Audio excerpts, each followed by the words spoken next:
Episode 41। और क्या हालचाल, सब बढ़िया। तो बिना किसी देरी के शुरू करते हैं। तो जैसे कि आपने पिछले एपिसोड में देखा था कि जुआन लिन फैमिली और 2-3 बंदे और थे, उनमें आपस में स्नेक ट्राइब के बीच में बात चल रही थी हमारी काइलिन के ऊपर। और अब आगे अब सीन शिफ्ट होता है और फिर हमें मोयान को बताया जाता है, जो कि अपनी मस्त तरीके से जुआन लिन फैमिली का जो लेप था ना, बोला जाए तालाब था ना, वहाँ पर ट्रेनिंग कर रही होती है। इतने में यहाँ पर जो मोयान थी ना, उसे महसूस होता है कि वो यहाँ पर डाउडी की 5 स्टार पर नहीं पहुंच सकती, इसलिए मोयान चलती है। तो इस लेप से हटकर हमारा जान यहीं पर एक टापू पर गया था ना, उस टापू पर जाती है। अब जैसी मोयान यहाँ पर आती है ना, तो एक भूतनी आती है, जो कि एक लड़की मतलब कि छोटी सी लड़की की फॉर्म में थी। एक भूतनी चलती है तो मोयान को अपनी मीठी चिपड़ी चोपड़ी बातों में फंसाने लगती है, लेकिन मोयान नहीं फंसती इसकी बातों में, इसलिए भूतनी चलती है तो वो अपनी पावर से मोयान को कंट्रोल में कर लेती है। और हाँ, हमारा जान भी यहाँ पर आया था, लेकिन ये भूतनी हमारे जान के सामने इसलिए नहीं आई थी क्योंकि हमारे जान की जो आत्मा है ना, वो बहुत ही ज्यादा पावरफुल है। इसलिए भूतनी समझ गई थी कि वो जान की मतलब कि जान पर कंट्रोल नहीं कर सकती। और जब इसने मोयान को देखा तो ये समझ जाती है कि मोयान की आत्मा बहुत ही ज्यादा कमजोर है। अगर मोयान उसकी चिकनी चुपड़ी बातों में नहीं आएगी तो वो मोयान को कंट्रोल कर लेगी। इसलिए भूतनी चलती है तो मोयान को कंट्रोल कर लेती है। लेकिन इतने में यहाँ पर एक पावरफुल लक्षम बल आता है, बोला जाए तो जो हमारी जान की हेवनली फ्लेम है ना, लिटिल ई, वो यहाँ पर अपनी पावर को भेजती है, जिस वजह से मोयान थी ना, वो इस भूतनी की चंगुल से आजाद हो जाती है और मोयान दोबारा से होश में आ जाती है। अब जैसे मोयान होश में आती है ना, तो वो जान के जैसे यहाँ पर एक फल तोड़ती है और फल टूटते ही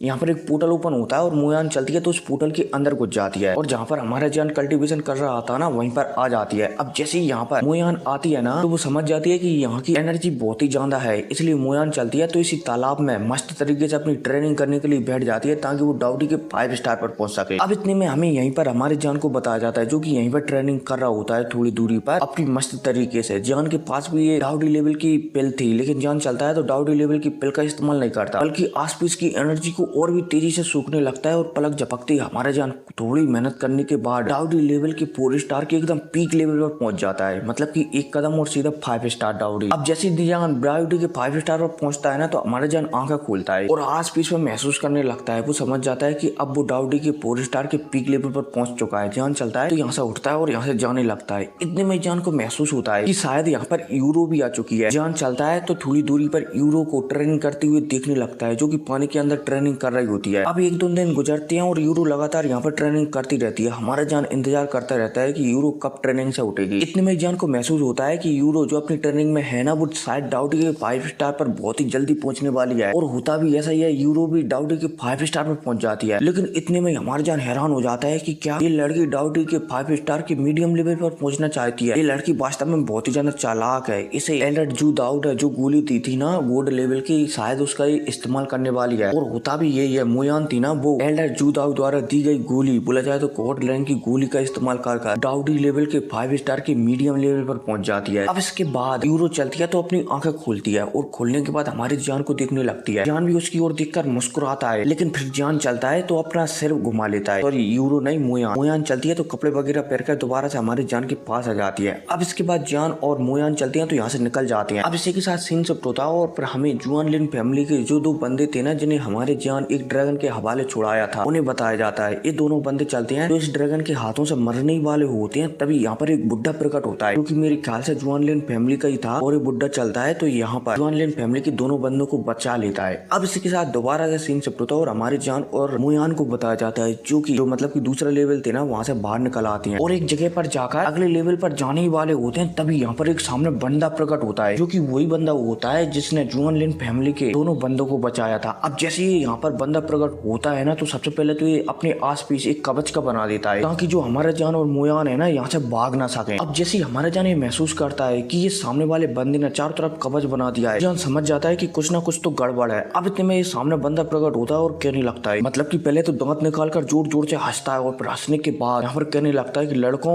आज तुम दोनों में से कोई भी जिंदा नहीं बचेगा। अब भाई साहब, जब हमारा जान यहाँ पर सामने इस बंदे को देखता है ना, तो वो कहने लगता है कि आपको एल्डर क्या लेना है और आप भला हमारी जान क्यों लेना चाहते आते हैं, क्या आप जुआन लिन फैमिली से है? अब जैसे ही हमारे जान एक कहता है ना, तो ये बुड्ढा चलता है तो मजाक करने लगता है कि नहीं नहीं नहीं, मैं तुम्हारी जान क्यों लूंगा भला, मैं तुम्हारी जान नहीं बल्कि तुम दोनों की जान लूंगा। और भाई साहब जब हमारा जान इस बुड्ढे की ऐसी बात सुनता है ना, तो वो समझ जाता है कि ये शायद जुआन लिन फैमिली से ही है। इतने में ये बुड्ढा और भी कहने लगता है कि लड़के, तुझे जुआन लिन फैमिली ने मौका दिया था कि तू इस फैमिली में शामिल हो जाए, लेकिन नहीं, तुझे तो फेंजियान पवेलियन में ही शामिल होना है, इसलिए आज तुझे यहाँ पर यहीं पर मरना होगा। अब भाई साहब जब ये बुड्ढा ये कहता है ना, तो हमारे जान कन्फर्म मान जाता है कि ये जुआन लिन फैमिली से ही है। इसलिए जान बिना किसी देरी के एक एंग्री बुड्ढा लोटस बनाता है और इस बुड्ढे की ओर शूट कर देता है। अब जब बुड्ढा ये देखता है कि इस लड़के ने बिना कुछ कहे उस पर हमला कर दिया है, तो इसके चेहरे पर मुस्कुराहट आ जाती है। ये बुड्ढा चलता है तो एक बहुत ही बड़ी कुल्हाड़ी को निकालता है और तेजी से हमारे जान के एंग्री बुड्ढा लोटस आ रहा था ना, उसकी ओर शूट कर देता है। अब भाई साहब जब दोनों अटैक टकराते हैं ना, तो एक दिल को दहला देने वाला धमाका होता है बड़ाम, लेकिन इसकी वजह से हमारे जान भी पीछे फेंक जाता है। हालांकि बुड्ढा भी पीछे खिसकता है, लेकिन उसे ज्यादा अंतर नहीं पड़ता, वो सिर्फ 5-6 कदम ही पीछे खिसकता है। अब इतने में हमारे जान को बताया जाता है, जो कि समझ जाता है कि सामने वाला जो बुड्ढा है ना, वो डाउडी के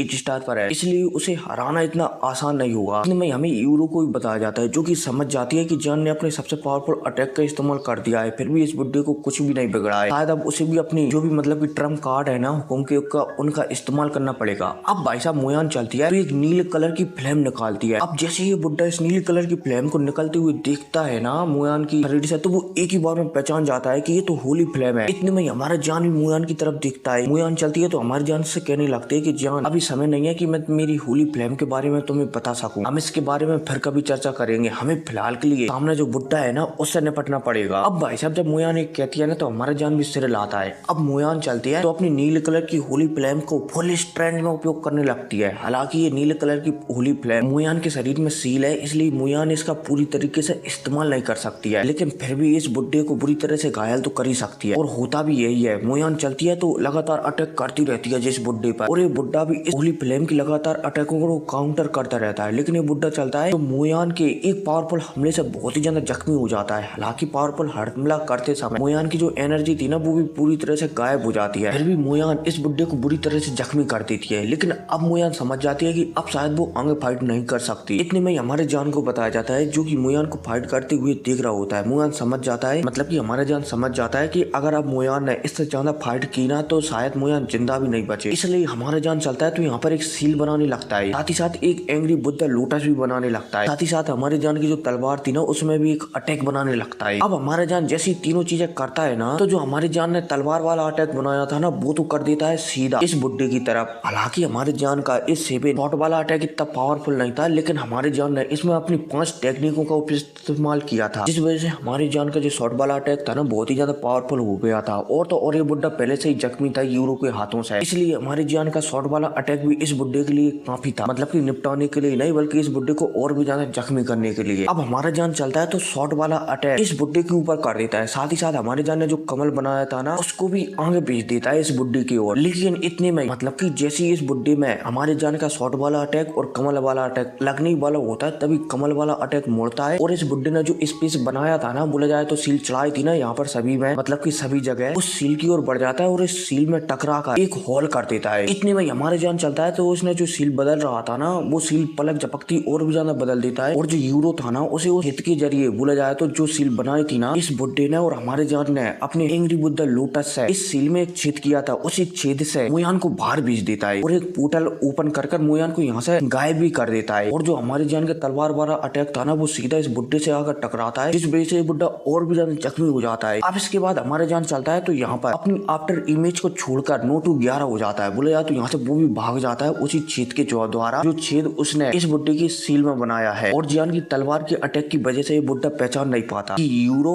और वो जान भाग गया है। अब इतने में इस बुड्ढे को बताया जाता है, जो कि हमारे जान की आफ्टर इमेज के सामने खड़ा हुआ होता है। ये बुड्ढा चलता है तो बहुत ही ज्यादा गुस्सा हो जाता है, और जो भी उसके हाथ में कुल्हाड़ी थी ना, उस कुल्हाड़ी से एक पावरफुल अटैक हमारी जान की आफ्टर इमेज के ऊपर प्रकट कर देता है, मतलब कि आफ्टर इमेज में दम मारता है। अब भाई साहब जब इस बुड्ढे का अटैक हमारे जान की आफ्टर इमेज में पड़ता है ना, तो ये आफ्टर इमेज गायब हो जाती है। लेकिन ये आफ्टर इमेज गायब होते समय इस बुड्ढे की आंखों में घूर कर दिख कर जाती है कि जब मैं पावरफुल हो जाऊंगी ना, तब मैं तुम्हें खत्म कर डालूंगी। मतलब कि आफ्टर इमेज यहाँ पर गायब होने से पहले इस बुड्ढे से क्या कर जाती है, और ये बुड्ढा भी समझ जाता है कि ये लड़का बहुत ही ज्यादा शातिर है, इसलिए भविष्य में मुझे मारने के लिए जरूर आएगा। लेकिन हम जो भी था, जान और यूरो दोनों ही यहाँ से भाग चुके थे, इसलिए इस बुड्ढे को और भी ज्यादा गुस्सा आने लगता है कि नहीं, ये दोनों चिलगोजे मेरे हाथों से कैसे भाग सकते हैं, मैं आखिरकार जुआन लिन फैमिली के उस बेवकूफ लीडर को क्या जवाब दूंगा। मतलब कि यहाँ पर ये बुड्ढा चलता है तो पागलों की तरह चिल्लाने लगता है। इतने में हम मोयान को देखते हैं, जो कि जो लेप था ना, मतलब कि जो महल टाइप का कुछ था जहाँ पर एल्डर जू दाव, मारजान और बाकी लोगों का इंतजार कर रहे थे। यहीं पर मोयान प्रकट होती है और बेहोश हो जाती है। अब एल्डर जब जू दाव मोयान को ऐसे बेहोश होते हुए देखते हैं ना, तो वो तुरंत उसे यहाँ से ले जाते हैं एक जगह पर। अब जैसी मोयान होश में आती है ना, जगह पर पहुंचने के बाद थोड़ी देर बाद तो वो जोर से एल्डर जू दाव से कहने लगती है कि एल्डर जान को बचा लीजिए, जान को बचा लीजिए। अब भाई साहब जैसे ही एल्डर जू दाव मोयान की बात सुनते हैं ना, तो वो तुरंत मोयान को मुंह फैन के हवाले कर यहाँ से उसी महल की ओर निकल जाते हैं जिस महल से उन्हें मोयान बाहर निकली थी। हालांकि हमें मुंह फैन को भी बताया जाता है, जो कि पहले ही यहाँ पर आ चुका है। एल्डर जू दाव चलते हैं तो तेजी से उसी महल की ओर निकल जाते हैं। अब रास्ते में जाते समय एल्डर जू दाव को 2-3 एल्डर रोकते हैं, लेकिन एल्डर जू दाव उन्हें नजरअंदाज करके तेजी से आगे उसी महल की ओर बढ़ते रहते हैं, क्योंकि एल्डर जू दाव बहुत ही ज्यादा परेशान थे, क्योंकि उन्हें हजारों सालों के बाद बहुत ही मुश्किल से एक तो स्टूडेंट मिला था जो वो अपनी धरोहर उसे दे सकते थे, और वो भी खतरे में आ गया। इसलिए एल्डर जू दाव बहुत ही तेजी से जा रहे होती है उसी महल के पास, ताकि वो जान को वहां से वापस ला सके। अब जैसे ही एल्डर जू दाव इस महल के सामने पहुंचते हैं ना, तो यहाँ पर पहले से ही एक बंदा प्रकट था जो कि डाउडी के 9 स्टार पर था। एल्डर जू दाव चलते हैं तो इसे हटाने लगते हैं कि ड्रैगन हट जाइए, मैं तुमसे बहस करना नहीं चाहता। एक बंदा भी चलता है जो कि एक ड्रैगन सैनिक था, मतलब कि नाम या फिर पता नहीं क्या था, लेकिन वही था। ये भी एल्डर जू दाव को नियम कायदों के बारे में बताने लगता है कि इस महल में आप ऐसे नहीं जा सकते, ये जुआन लिन फैमिली का बहुत ही खास महल है। अब भाई साहब जब एल्डर जू दाव इस बंदे को अपने आप को रोकते हुए देखते हैं ना, तो एल्डर जू दाव चलते हैं तो अपनी पावर को रिलीज करते हैं, और एल्डर जू दाव की पावर थी डाउडी की 9 स्टार की पीक पर, बोला जाए तो एक कदम और सीधा इमोर्टल लेवल। अब जी सब सामने वाला बंदा एल्डर जू दाव को ऐसा पावर रिलीज करते हुए देखता है ना, तो ये डर जाता है और ये समझ जाता है कि अगर एल्डर जू दाव ने उस पर एक भी हमला किया ना, तो वो शायद टपक जाएगा, क्योंकि ये बंदा था ना जो एल्डर जू दाव के सामने आया था, ये डाउडी लेवल के 9 स्टार पर ही था, ना कि 9 स्टार की पीक लेवल पर। खैर कोई नहीं, इसी के साथ अब खत्म हो जाता है ये एपिसोड। अब आपको अगली वीडियो में जानने को मिलेगा कि हमारे जान के साथ क्या होगा। खैर कोई नहीं, मिलते हैं अगली वीडियो में। Take care.